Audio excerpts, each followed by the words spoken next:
This meeting is being recorded.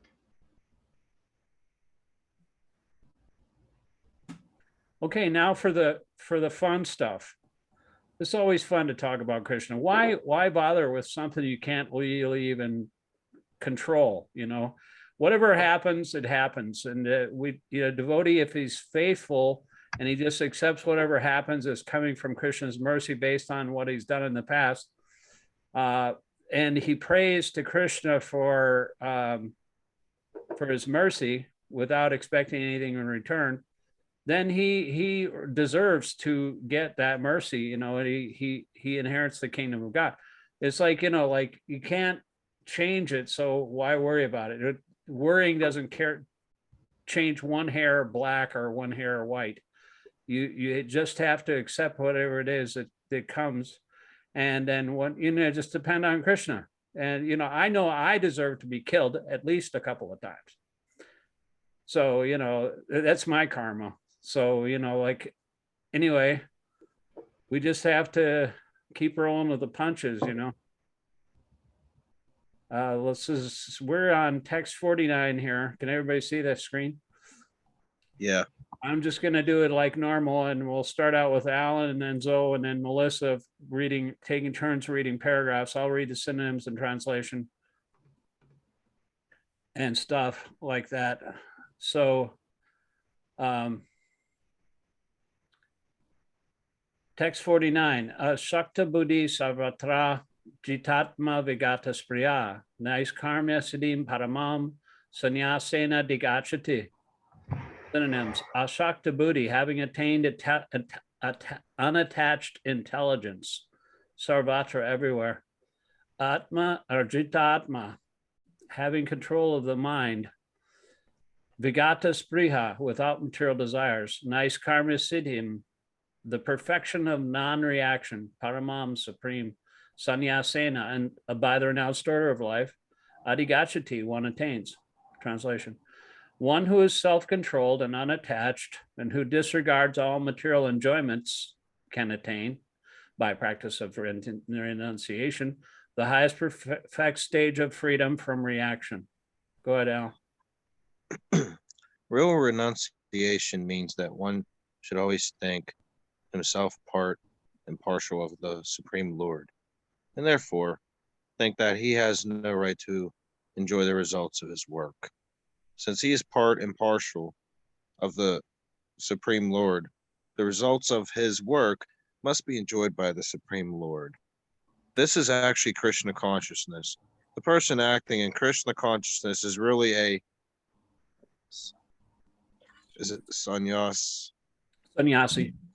sannyasi, one in the renounced order of life. But such a mentality, one is satisfied because he is actually acting for the Supreme. Thus, he is not attached to anything material. He becomes accustomed to not taking pleasure in anything beyond the transcendental happiness derived from the service of the Lord. Sannyasi is supposed to be free from the reactions of his past activities, but a person who is in Krishna consciousness automatically attains this perfection without even accepting the so-called order of renunciation. This state of mind is called yoga ruda, or the perfectional stage of yoga. As confirmed in the 3rd chapter. Yes, Tvatparatirya. Thank you. One who is satisfied in himself has no fear of any kind of reaction from his activity.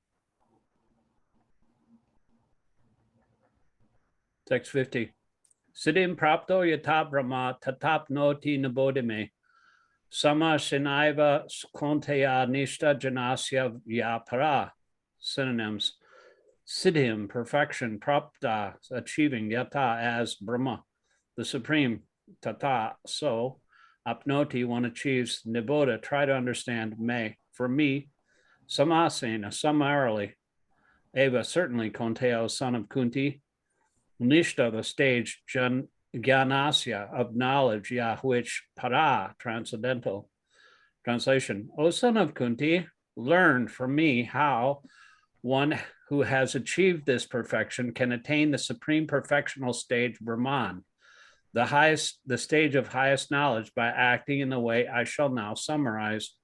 Go ahead, Zoe.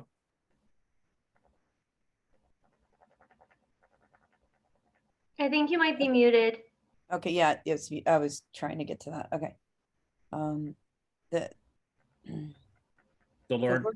The Lord describes for Arjuna how one can achieve the highest perfectional stage simply by being engaged in his occupational duty, performing that duty for the Supreme Personality of Godhead. One attains the supreme stage of a Brahman simply by renouncing the result of his work for the satisfaction of the Supreme Lord. That is the process of self-realization. The actual perfection of knowledge is in attaining pure Krishna consciousness that is described in the following verses. Okay, this is a long one here. Wow. This is the stage of knowledge, the description of knowledge here. Text 51 through 53. Buddhya Visudaya Yukto Daryatmanam Niyamya Cha. Sabdadim Vasyam Staktva Ragadesho Vyadasya Cha. Vivikta Sevi Ragashvi Yatava Kaya Manasa Dhyana Yoga Paro Nityam Vairagyam Samupasrita Ahankaram Balam Darpam Kamo Krodam Parigraham Vimuchya Nirmana Shanto Brahmabhuyaya Kalpate. Synonyms. Buddhya, with the intelligence. Vasudaya, fully purified. Yukta, engaged. Dritya, by determination. Atmanam, the self. Niyamya, regulating. Cha, also. Sabda-idin, such as sound. Visayan, the sense objects. Tvaktava, giving up. Raga, attachment. Dvesho, and hatred. Vyodasya, laying aside. Cha, also. Vivekta sevi, living in a secluded place. Laguashi, eating a small amount. Vyata, having controlled. Vak, speech. Kaya, body. Manasa, and mind. Dhyana yoga parat, absorbed in trance. Nityam, 24 hours a day. Vairagyam, detachment. Samprashrita, having taken shelter of ahankaram. False ego. Balam, false strength. Darpam, false pride. Kamam, lust. Krodam, anger. Parigraham, the acceptance of material things. Vimuchi, being delivered from. Nirmana, without a sense of proprietorship. Shanta, peaceful. Brahmabhuyaya, for self-realization. Kalpate, is qualified. Translation. Being purified by his intelligence and controlling the mind with determination, living and giving up the objects of sense gratification, being freed from attachment and hatred, one who lives in a secluded place, who eats little, who controls his body, mind, and power of speech, who is always in trance and who is detached, free from false ego, false strength, false pride, lust, anger, and acceptance of material things, free from false proprietorship, and peaceful. Such a person is certainly elevated to the position of self-realization. Go ahead, Melissa. You can read the first paragraph up to the Sanskrit. I'll read the Sanskrit. When one is purified by intelligence, he keeps himself in the mode of goodness. Thus, one becomes the controller of the mind and is always in trance. He is not attached to the objects of sense gratification, and he is free from attachment and hatred in his activities. Such a detached person naturally prefers to live in a secluded place. He does not eat more than he requires. He controls the activities of his body and mind. He has no false ego because he does not accept the body as himself, nor has he a desire to make the body fat and strong by accepting so many material things. Because he has no bodily concept of life, he is not falsely proud. He is satisfied with everything that is offered to him by the grace of the Lord, and he is never angry in the absence of sense gratification, nor does he endeavor to acquire sense objects. Thus, when he is completely free from false ego, he becomes non-attached to all material things, and that is the stage of self-realization of Brahman. That stage is called Brahma-bhuta stage. When one is free from the material conception of life, he becomes peaceful and cannot be agitated. This is described in Bhagavad-gītā 2:70. I'll read this part. apuryamanam achala prastitam samudram apa pravisanti yadvat yet tadvat kamayam pravisanti sarve sasantim apnoti kama nakama kami. A person who is not disturbed by the incessant flow of desires that enter like rivers into the ocean, which is ever being filled but is always still, can alone achieve peace, and not the man who strives to satisfy such desires. So a devotee has no desires to fulfill, but he's always trying to satisfy the senses of Krishna by surrendering to his will. So if we're constantly trying to satisfy Krishna's desires and act according to his instruction, then we'll be free from false ego. That's a big thing. The false ego is this idea that I and mine, this is my body, this is my things, these are my family members, this is my nation, my whatever, I, me, and mine. That's false ego, because we're not these bodies. We're a spirit soul, part and parcel of Krishna. And when we work for our own false ego, we are full of desires for our own sense gratification. And when we get free of sense gratification and work for Krishna's pleasure, for his desire, only wishing to follow his instructions at every moment, that means being in samadhi. It's actually a constant meditation, 24 hours a day. And that way, whatever desires can come and go, just like, the mind is always wandering. But if our main desire is to satisfy Krishna, and Krishna is in our hearts, he's directing us from within through the Paramatma, the localized aspect, and the supreme in the heart. And he's also in the books, and he's also in the name, and he's also with the devotees. And so if we associate devotees in the name and the scripture, and always think of Krishna like that and surrender to his will, then we can always, although the desires come and go, they enter like rivers into the ocean, because our main desire is to surrender to Krishna. Krishna is the ocean, and the ocean never gets filled. It's always still. And that way we can be peaceful, and not the man who strives to satisfy desires of sense gratification. I want this, I want that. It's like a football. You're constantly hankering and lamenting. You want something you don't have, and then you're very fearful of losing it once you get it.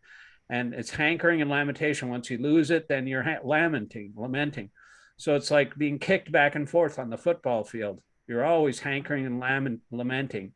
So if you don't have any desires to fulfill except the desires of Krishna, then you're completely free to act, because you act according to Krishna's will, and you no longer have any anxiety, because Krishna takes over that your direction.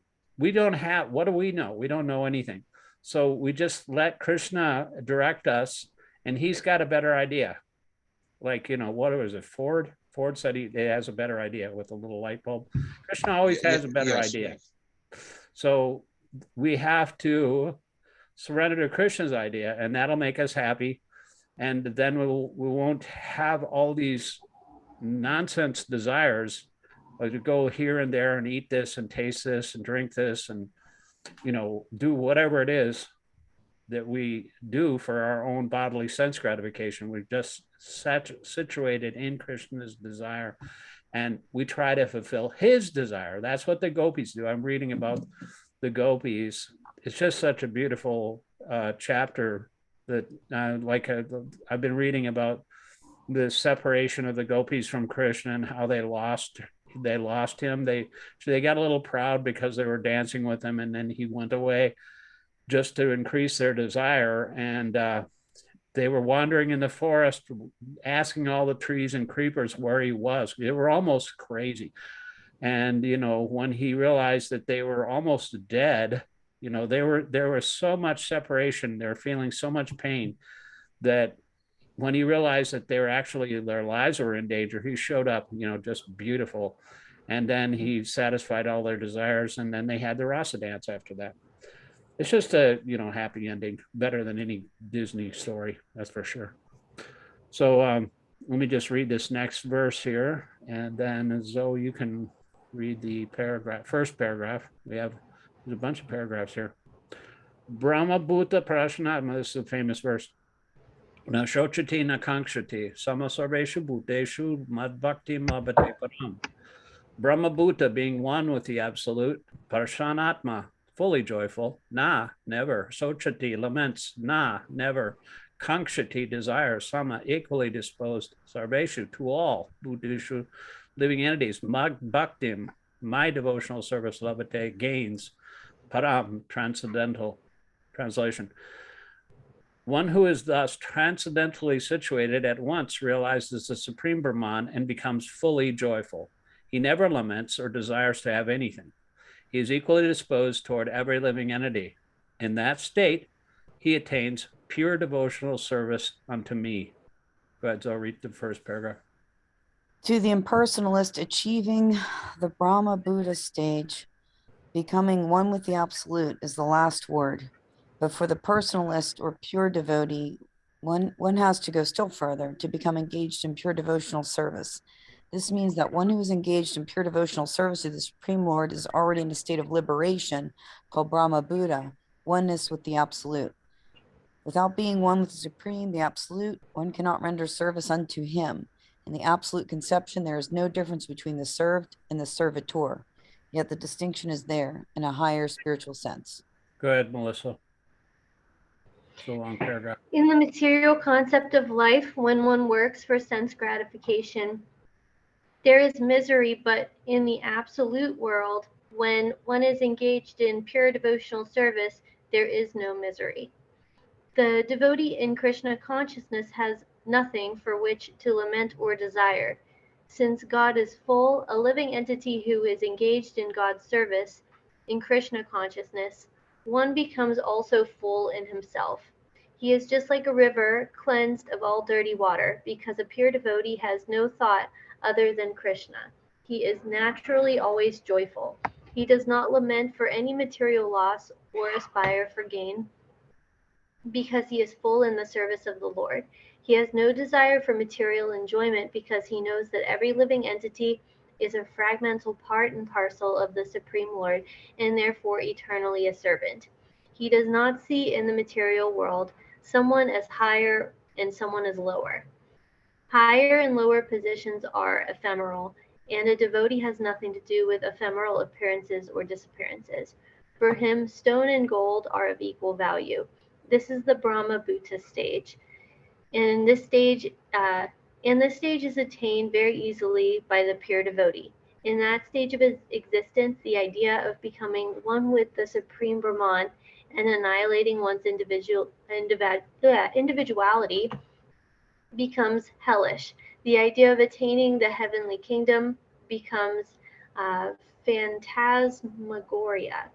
And he senses, the senses are like serpents whose poison teeth are broken. As there is no fear of a serpent with broken teeth, there is no fear from the senses when they are automatically controlled.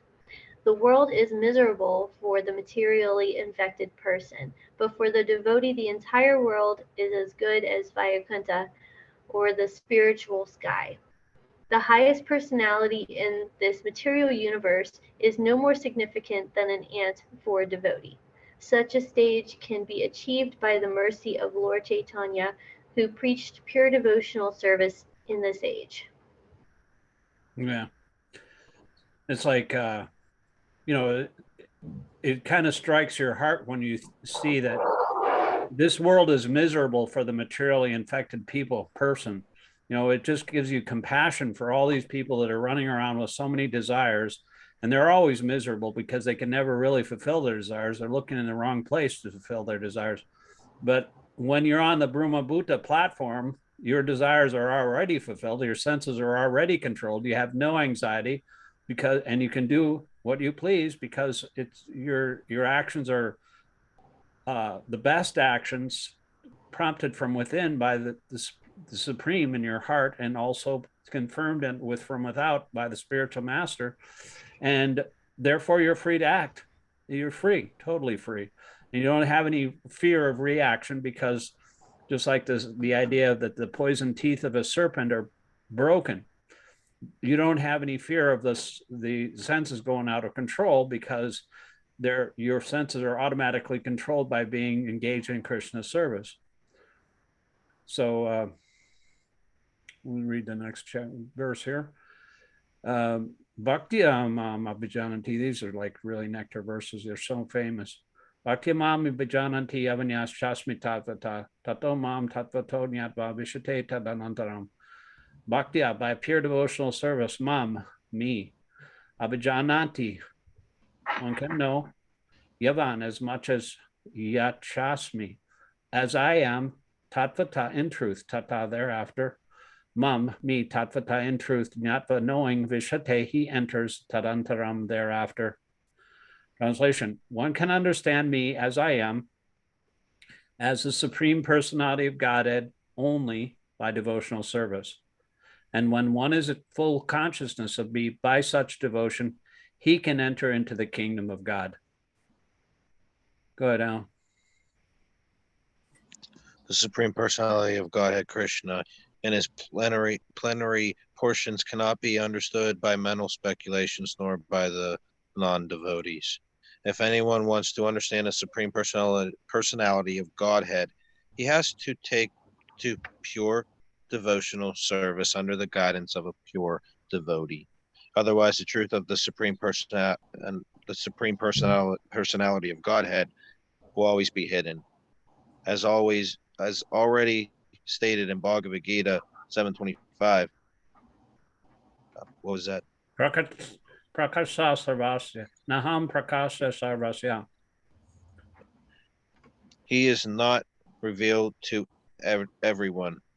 No one can understand God simply by erudite scholarship or mental speculation. Only one who is actually engaged in Krishna consciousness and devotional service can understand what Krishna is. University degrees are not helpful. No, they're not. Yeah, Alan, no, they're personal not. experience of that. Oh, Go ahead, Zoe. Okay. One One who who is fully conversant with with Krishna science becomes eligible to enter into the spiritual kingdom, the abode of Krishna. Becoming Brahmin does not mean that one loses his identity. Devotional service is there, and as long as devotional service exists, there must be God, the devotee, in the process of devotional service. Such knowledge is never vanquished, even after liberation. Liberation involves getting free from the concept of material life. In spiritual life, the same distinction is there, the same individuality is there, but in pure Krishna consciousness. One should not mistakenly think that the word Vishate, enters into me, supports the Moin's theory that one becomes homogeneous with the impersonal Brahman. No, Visate means that no one can enter into the abode of the Supreme Lord in one's individuality to engage in his association and render service unto him. For instance, a green bird enters a green tree, not to become one with the tree, but to enjoy the fruits of the tree. Impersonalists generally give the example of a river flowing into the ocean and merging. This may be a source of happiness for the impersonalist, but the personalist keeps his personal individuality like an aquatic in the ocean. We find so many living entities within the ocean if we go deep. Surface acquaintance with the ocean is not sufficient. One must have complete knowledge of the aquatics living in the ocean depths. Good, Melissa.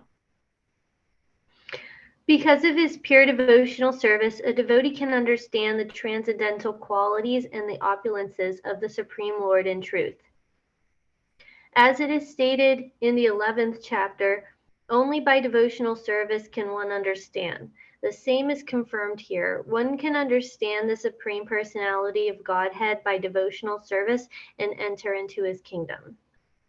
Go ahead, Alan. After attainment of the Brahma Buddha stage of freedom from material conceptions, devotional service begins by one's hearing about the Lord. When one hears about the Supreme Lord, automatically the Brahma Buddha stage develops, and material contamination, greediness, and lust for sense enjoyment disappears.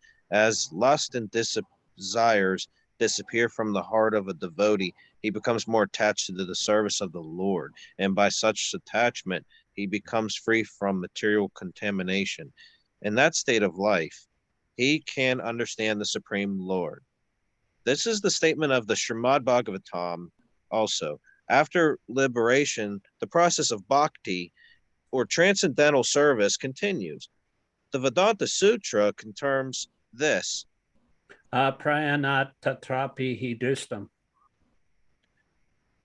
This means that after liberation, the process of devotional service continues. In the Srimad Bhagavatam's real devotional liberation is defined as the reinstatement of the living entity in his own identity, his own constitutional position. The constitutional position is already explained. Every living entity is a part and partial fragmental portion of the Supreme Lord.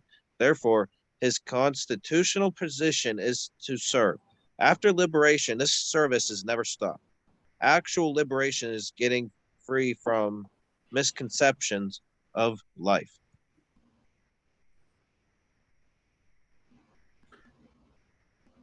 Text 56.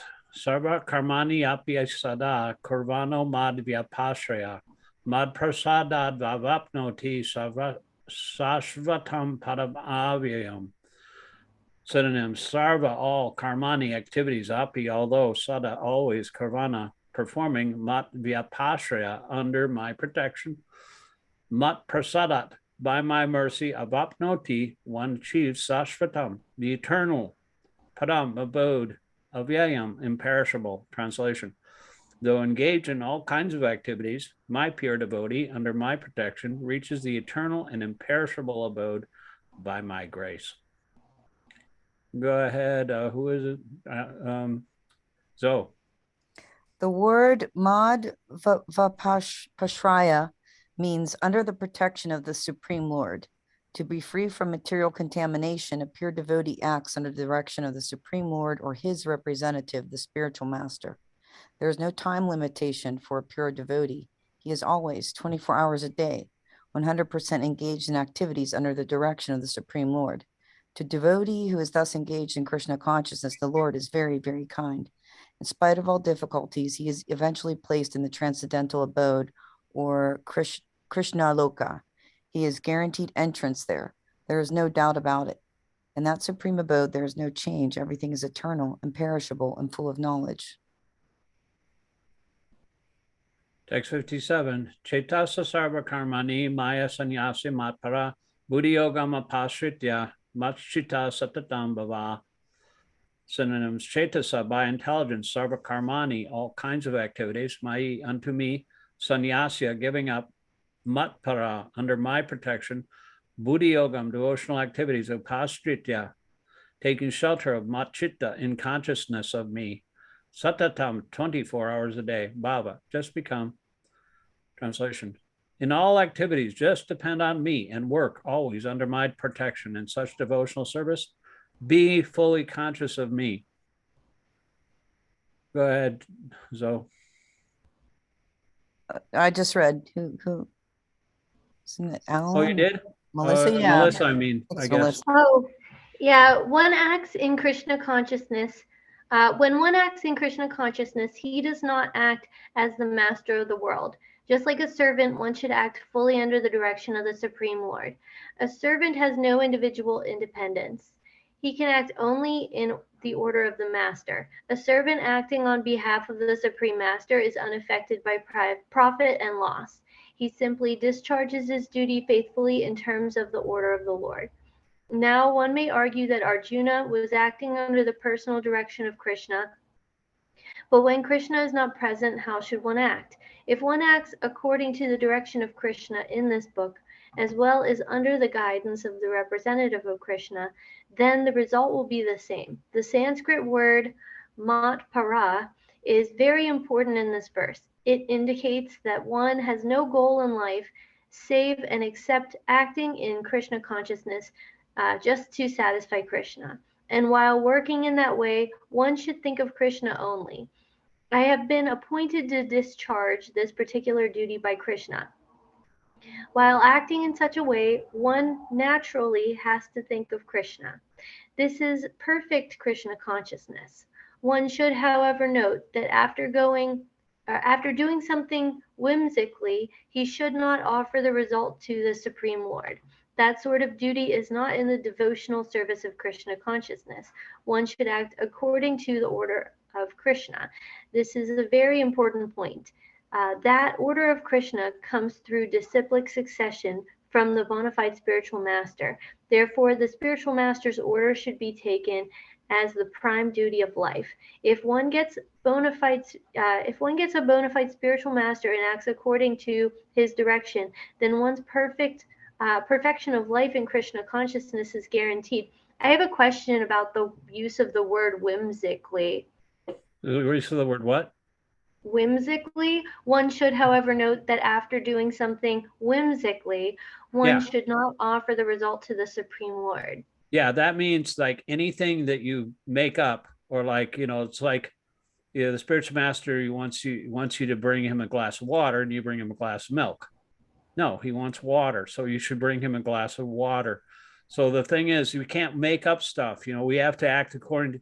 This is the important point that Prabhupada's stressing here. We only have about 1 minute and 30 seconds left. Sorry, I would say it's more about deliberation. You think of doing something on a whim, you're doing it out of an impulsive feeling to do it.